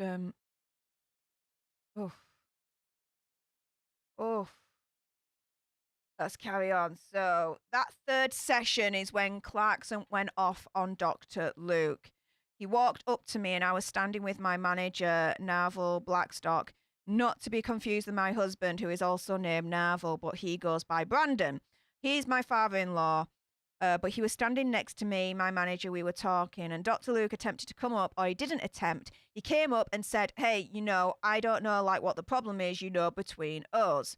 Clarkson, who has never been much for artifice, did not let Dr. Luke explain any further. She told the lawyers, and I just cut him off and said, man, you know exactly what the problem is between us. Like things that have gone down behind the scenes, and via my label, via people telling me at my label, like things he said and just his way of like having arguments with my fans and having like just his person. Like, I was like, I don't like you and it's cool. I don't have to like you. You don't have to like me. There's plenty of people in the world like, and I hope you're successful in your ventures. I'm going to be successful in mine. We don't have to work together. You know why I'm here. I have to be. I was like, so there's no like, I'm not mad about it. I'm not angry. I just don't want you in my life. So. But asked how Dr. Luke responded to that, Clarkson recalled he said, he was in disbelief, which is pure Dr. Luke fashion when he does something that isn't nice. And then he's like, what? And he just kind of chuckled and laughed and walked off. Clarkson was then asked, did you have any interactions with Dr. Luke after that? To that, the voice host quickly responded, not one. Clarkson also revealed during a deposition that she was one of many women in the industry who did not enjoy working with Dr. Luke. You see, there's a pattern here, guys. There is a pattern. When there's a pattern of this, doesn't look good. And it lends to more freaking credibility. It really does. So she says, I've heard, I think it's Pink, and I've heard, like, doesn't like working with him. I have been told. I was not told this via Pink. I was told via my label because they're like, we're having a hard time with him working with other people. And then they said, actually, almost every female at our label doesn't like working with him. There's got to be a reason why. There's got to be a major reason as to why. What the deuce? She said that a big reason she didn't care for the producer was because he falsely took credit for her work. I was told by my label executive it was a really tough meeting, Clive Davis, where first of all he told me I was a shizzy writer and that I shouldn't. I should just shut up and listen to the producers. And then he said, he said something about hits. You should just take the hits and just sing them or something to that extent. And I said, well, I'm a writer on these. I wrote on Miss Independent. I wrote on, like, Hazel Eyes. I wrote Because of You myself. Like, I wrote, like, and then he proceeded to say that I did not. Well, he told me I was lying. The Dr. Luke told him that he had written Hazel Eyes. And I was like, I'm pretty sure I went through a really shizzy relationship. Can I say shizzy? Those situations? And especially to label heads who just look at a lot of women as a piece of backside selling music. So I was pretty mad about it. The entire incident was all the more difficult because of the work Clarkson was putting into her music. To write those lyrics, so it was it's pretty. I'm known for being a singer, so it's hurtful whenever you try so hard and you've been accomplished in a certain area and then somebody just lies about their part in a song. And I said, well, we definitely did collaborate, but I can pull out the lyrics from a notebook, piece of paper that I still have. I was like, what? So it just, and I wasn't there when Dr. Luke apparently had a conversation with Clive, and then there was another circumstance, and I'm not remembering it right now, but there were a couple of circumstances. That was the main one that really, frankly, peed me off. Because he was demeaning. He was, as a writer, he was undermining me. And it's like, well, I'm aware I have a good voice, but I'm also a good writer. And for somebody that's trying to make it so hard in an industry like himself at the time, because he had not had success before since you've been gone, So you'd think that person would understand how important credit is. Oh, gaslighting. Kelly Clarkson there. My opinion, conspiracy theory, whatever. Proper gaslighting her. That is nuts. Because what, in my opinion, Dr. Luke was doing there was turning around and saying, she doesn't have any credibility whatsoever, Kelly Clarkson. She needs me. Kelly Clarkson needs me because I'm the one that writes her best-selling songs. She can't write for shiz. Blah, blah, blah. Blah, blah, blah, blah, blah, blah, blah. That's what he's done there, in my opinion, conspiracy theory, whatever. Completely gaslighted the F out of her. Out of Kelly Clarkson. Wow. Wow, he is awful. And apparently, I saw another comment saying something about Avril Lavigne. So let's have a look at this one. So Avril Lavigne and Dr. Luke. Let's have a look.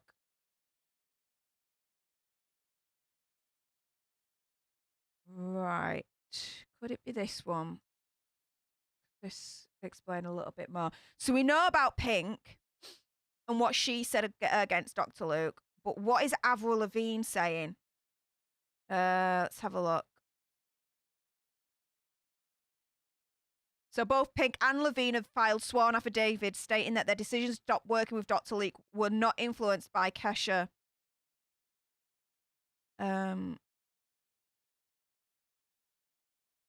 No, I don't say anything there. Let's see.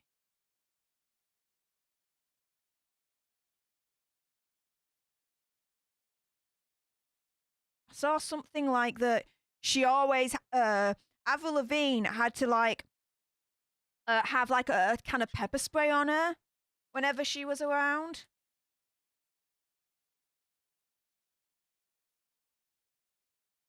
Is that true?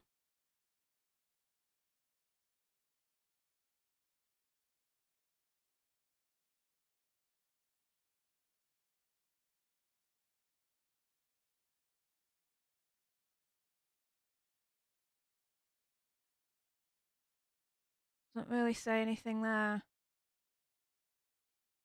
Either way, though, Avril Lavigne came to the defense of Kesha and hasn't worked with him for many years, and there's got to be a reason why.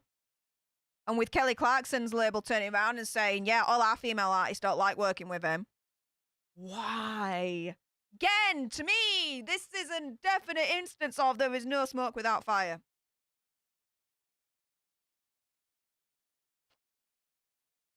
What the frick? Just to go through a couple of super chats. Apologies, I use a program that allows like the chats to come up down here. But these super chats for some reason haven't come up on this program. I've restarted the program, but it's still not come up. So apologies that they're not showing up down here. But Carly, Skaggs, thank you so much for the $10 super chat. Really appreciate your face, Carly. She says, thank you for bringing into the light so many survivor stories. You are incredible for all you have done and continue to do for the SA community. So proud of you, Steph. Much love. Oh, my goodness. Wow. Heavy praise indeed. Thank you so much. I try and do what I can. And T Squared in the house. Hey up, T Squared. How's it going, lass? She did a $10 super chat donation. Thank you ever so much, T Squared. She says, hey up, Steph, just popping in to say hello. Well, hey up, T Squared. How's it going, lass? Mucho appreciato for that. And all that's going straight to the Vegas Fund, which, if you don't know already, at the end of April, I am going to be in Las Vegas. Yes! Finally going to come to America. It's going to be my first ever time. However, check this out. It's also going to be, at that same time, the 1 year anniversary of Stef The Alter Nerd channel. Yeah, it's not even been a year yet. I know, tell me about it. So what I'm hoping is by the end of April, big hairy ass goal to reach 10,000 subscribers, 10,000 Alter Nerd Tribe members. So if you haven't done so already, please make sure that you subscribe to join the Alter Nerd Tribe if you want more of this content. Like, share, comment, all of that good stuff. Make sure you turn your notification bells to on so you're notified every time I upload a video or go live like this one. And yeah, help us reach 10,000 subscribers, hopefully by the end of April. That would be like amazing to be able to celebrate that with you all. Like the 1 year anniversary of Stef The Alter Nerd, we reached 10,000 subscribers, and I'm in America, Las Vegas at the same time. Like that kind of party would be off the chain. And if I just refresh my subscriber count, let's see where we're at. So 9,084 subscribers. So we're only 16 away to get to 9,100. So who wants to step up and press that shiny red subscribe button just below me? It's just there. It's just shiny. It says subscribe. Kind of invites you into our tribe. Go for it. Whilst I'm looking at that, let me just see if anything else has come through.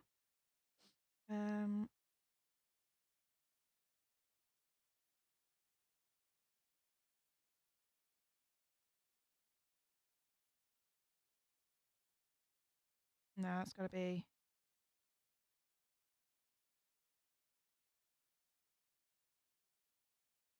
Yeah, that's fine.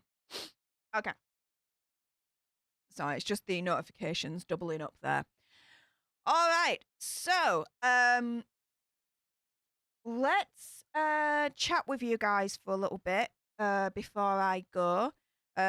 Just to also make you aware that by subscribing, I am now uploading daily videos. Yes, you are getting a video from me every single day. It's happening, guys. It started this week. Daily videos on true crime stories. The one that I did yesterday was, I just go down here, was what the hell? How a plastic surgeon killed teen. What happened? Yeah, that news was nuts because, oh, I'll tell you this, right, guys? What happened? I'll say this bit. It took the plastic surgeon 5 freaking hours to call 911. No word of a lie. I'll put the link in to this so you can watch the video afterwards. But yeah, it took 5 hours from when there was a problem with the patient right at the beginning to when they called 911. Why would a doctor be doing that? Well, I do a deep dive into that in that video. So if you're interested in that, then by all means, please watch away. With that being said, let's see what you guys are saying at this point. I'm gonna scroll up. Yes, Alexandra! Modding yourself up, lass. Hit the like button. Yes, absolutely. Jane, subscribe now, people. Yes. Let's get there. Let's get there. What else are you guys saying? Stars on the same label as Snoop who tried to get out of their contracts were allegedly shot or seriously injured or worse. Wow. Okay.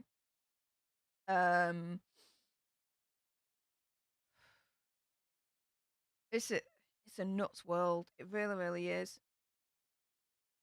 Carly says, He seems to be a narcissistic egomaniac, thinking that no one can be as good as he is, and taking credit for songs he didn't write for multiple artists is despicable. Yeah, it's more than that. It's plagiaristic, in my opinion. Kel Ray 83 says songs that he pushes to be singles because he is credited for them. Hashtag backstabber video. What's are you guys saying?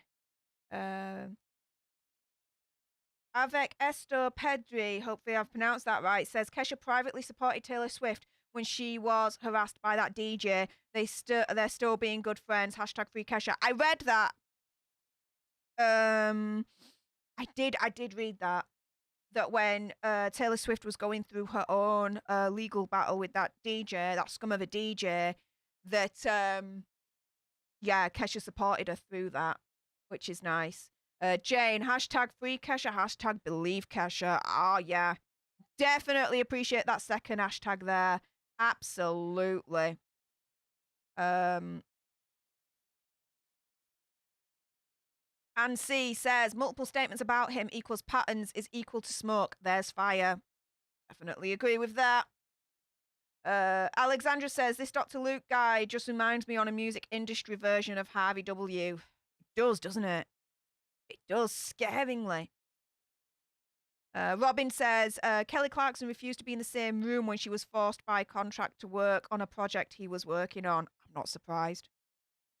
I wouldn't want to be in the same room as, in my opinion, this monster. No way. Julie says, Taylor Swift wasn't friends with her back when she donated that money, though. Gives it even more credibility. Like I say, you know, as I said earlier on, take the notion that they were friends out of that to begin with. Giving someone $250,000. You gotta think there's some kind of legitimacy to what she's saying if you're giving someone $250,000. It's gotta be that. Yeah, exactly. Yes, they can't be all wrong, can they? All these amazing superstars can't all be wrong about him, right? Exactly. There's a pattern. There is a clear pattern. And all these major superstars are calling him out in one way or another. Wow. Let's see. What else are you guys saying? Yeah, definitely hashtag free Kesha on Twitter and hashtag believe Kesha. Yeah. Cabeza blog. Yeah. Why does he call himself doctor? He's no doctor of any kind. Doctors go into medicine, not music. I can call him many other things. Let's put it that way. Peace, love, blessings, Jilly. The Kesha story's been out there for years, but pushed to the side. This needs a huge spotlight kept on it. Like hashtag Free Britney movement. This can't be cast to the wayside again. I agree. Like, I knew that it was kind of bubbling. Like, in my background, it was bubbling, right? I was aware of this Free Kesha movement, but I wasn't really too, like, educated on what it was all about, what the allegations really were, what she was going through, and what he was doing. And now that I do, and I've learned during this stream, wow, I am not surprised that there's this movement. I am not surprised of the veracity of this movement and the longevity of this movement. To me, this movement's freaking legit. So yeah, there needs to be a lot more pressure on this now.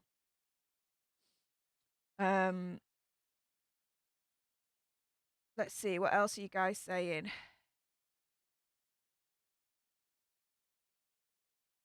Jane says, I'm sure Taylor Swift knows people who know what really happened. Yeah, at the very least. I'd go one step further in my opinion, conspiracy theory, whatever. She knows a little bit more directly. I would say. Not that he did anything to her. No. I'm not saying that. just more that, how do I put this? She knows something that really solidifies and legitimizes this whole situation even further. Yeah. Robin says, in any case, forcing someone to stay in a contract that causes them harm is insidious. The contracts used on entertainers has always been a dancing chicken on a hot plate deal, more or less pseudo-slaver. Yep. Yep.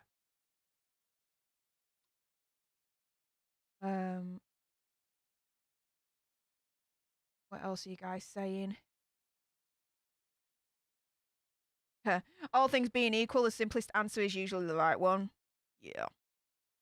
Yep.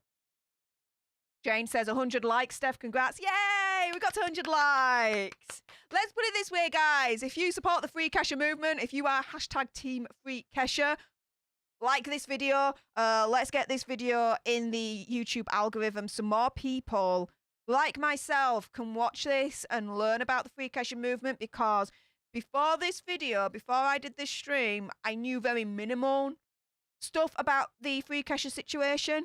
Now I know a heck of a lot more.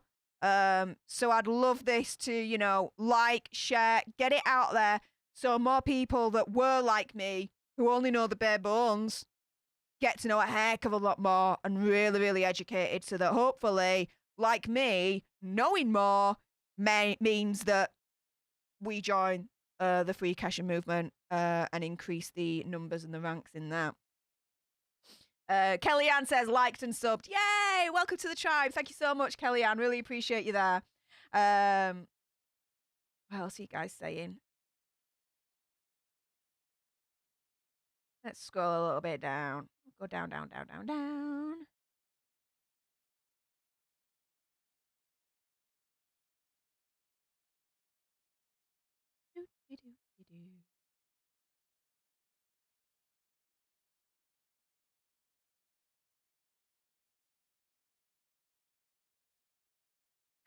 Gary says, Steph, you might want to save time for your partner, but we'll enjoy you every stream. I chilled out with him before we streamed. It's all good, don't worry. Cabeza Boxy says, Dr. Luke seems to be a narcissistic maniac because he's a narcissist.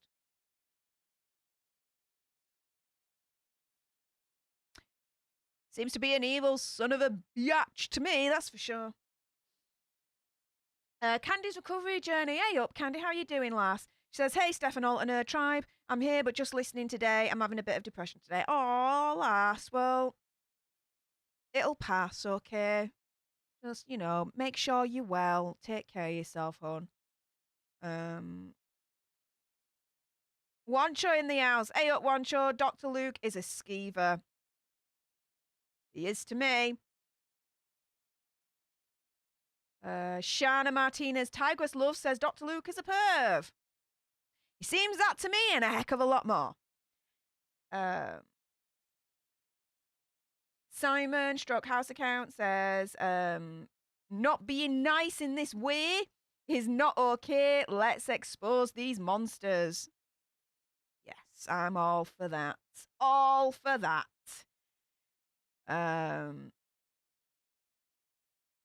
Elias says, I thought I knew a bit about this, but you have educated me even more. He's evil. Took many people speaking out. Why would they risk their careers? Exactly. Exacta freaking mondo. Yes. Damn right. And again, what you said right at the beginning, Elias, guys, this is so freaking important. If you haven't done so already, make sure that you subscribe to join our Alter Nerd tribe. Like, share, comment, all of that good stuff. Because when you subscribe, when you like, when you share, it gets the channel more into the algorithm. And when you like and share videos like this, it means that YouTube pushes it out more so that more eyeballs get onto this. So when you've got someone like Elias turning around and saying, I thought I knew a bit about this, but you've educated me even more, he's evil. I thought I knew a little bit about this, but I've educated myself more. Means that by liking and sharing this video, hopefully more people like me and like myself and Elias will see this video and get educated even more about the freekesha movement. And hopefully, by knowing more about it, they'll join the cause as well, as I'm doing now. I'm officially joining freekesha cause. Hell freaking yeah. Like, no freaking, like, what's it of a doubt in my mind. I'm team freekesha. No, yeah. I'm there, guys. I'm there. So yeah, please make sure, like and share. Let's get the word out on this one even more. Because it shouldn't be bubbling underneath the surface anymore. This should freaking explode. Right in Dr. Luke's face. Woo. What else are you guys saying? Big Hoff says Dr. Luke is a scumbag. I certainly believe that as well, and a heck of a lot more. Peyton Matson says, didn't Dr. Luke do the same thing to Katy Perry? That is what Kesha alleges. Katy Perry's gone on record to say that it didn't happen. However, even though I respect Katy Perry saying that it didn't happen, all I'm going to say is this. It's very common for survivors to live in denial until they are accepting and comfortable with accepting the truth of what actually happened, if that makes sense. Yes, hashtag believe Kesha. Yes. Hashtag free Kesha. Yes. Glitter Siebert, thank you for covering freekesha. Thank you very much for watching and your support. I'm glad that I did. I've educated myself a heck of a lot more, and I'm not as ignorant about it anymore, which I'm so happy about. Nerd Troy TV, thank you so much for your super chat, though, my friend. $2. Thank you so much for your generosity. Really appreciate that, mate. He says Kanye is salty about Kim's new boyfriend. Yup. Absolutely. Oh, there we go. Yep. Totally salty.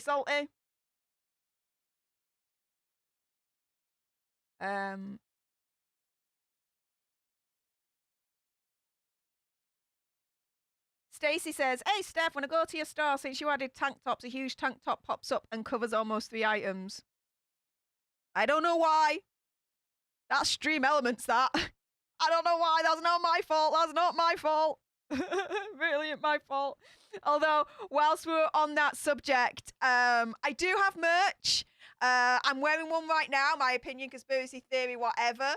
One of 3 designs for that.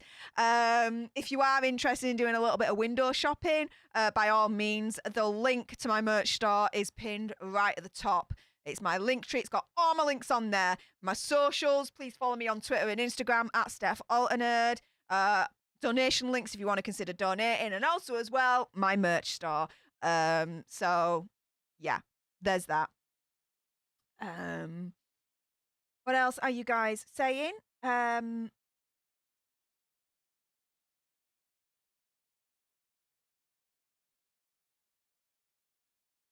Just scrolling down.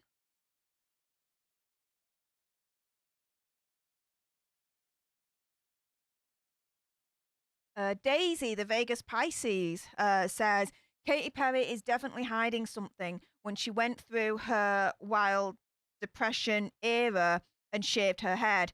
Definitely something affected her in the music industry, mind control. Wasn't that the same time that her marriage to Russell Brand came to an end? Wasn't it? Because, you know, playing devil's advocate there, it could have just been that, you know, her marriage to Russell Brand was coming to an end and she wasn't dealing with it that particularly well mentally. And that's why she did all that. But who knows, right?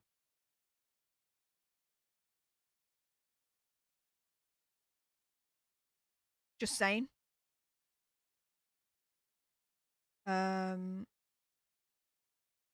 But yeah, guys, I'm gonna be winding down at this stage. I've been streaming for bloody hell over 2 hours, guys.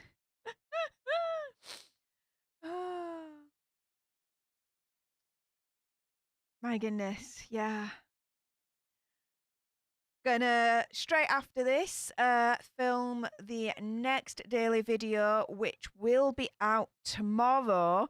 Just to give you guys a sneak peek, why the heck not? The true crime video that will be released tomorrow on this channel will be about the Uber killer.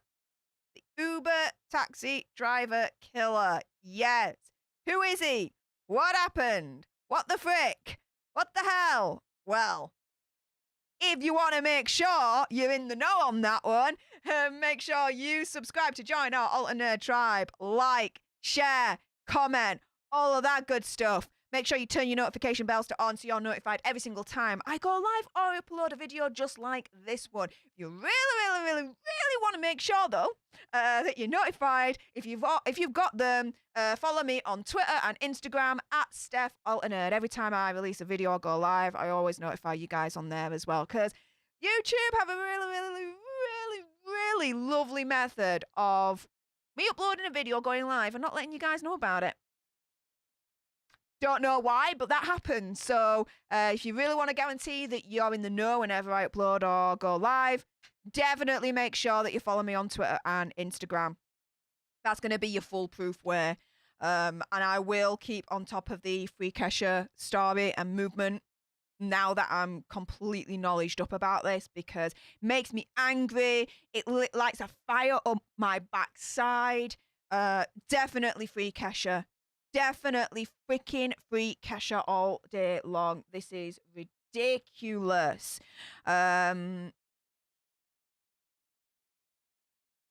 Peace, love, blessings, Julie, says Steph. You all need to tell BJ about this from Surprise Witness. I thought she's aware of the freekesha movement. Isn't she? She will be. Surely she will be. But I mean, to be fair, you could tell her yourself. Twitter her. Message her on Twitter. Tell her yourself. I can imagine she's aware. She's one smart cookie, that queen. I tell you that now. She knows her shit.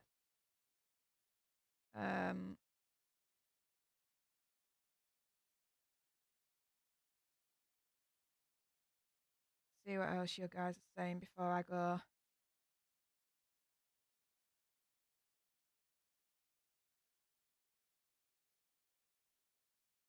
Okay.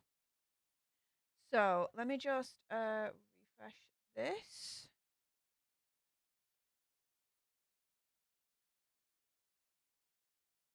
Okay then. Right. So guys, I'm going film tomorrow's video, so make sure you keep your eye out for that. If you haven't done so already, make sure that you watch my most recent one from yesterday. What the hell? How a plastic surgeon killed a teen. What happened? Yes, what happened indeed. What I'm going to do is I'm just going to pop the link in for yesterday's video. Please give it some love. Like, share, comment, all that good stuff for that one as well. Really will appreciate it. Thank you very nicely. Yeah, we're going to dance this one out. So, for all of you that are new, this is going to look really weird, but I'm Stef The Alter Nerd. I'm the alternative. I do things very differently on this channel.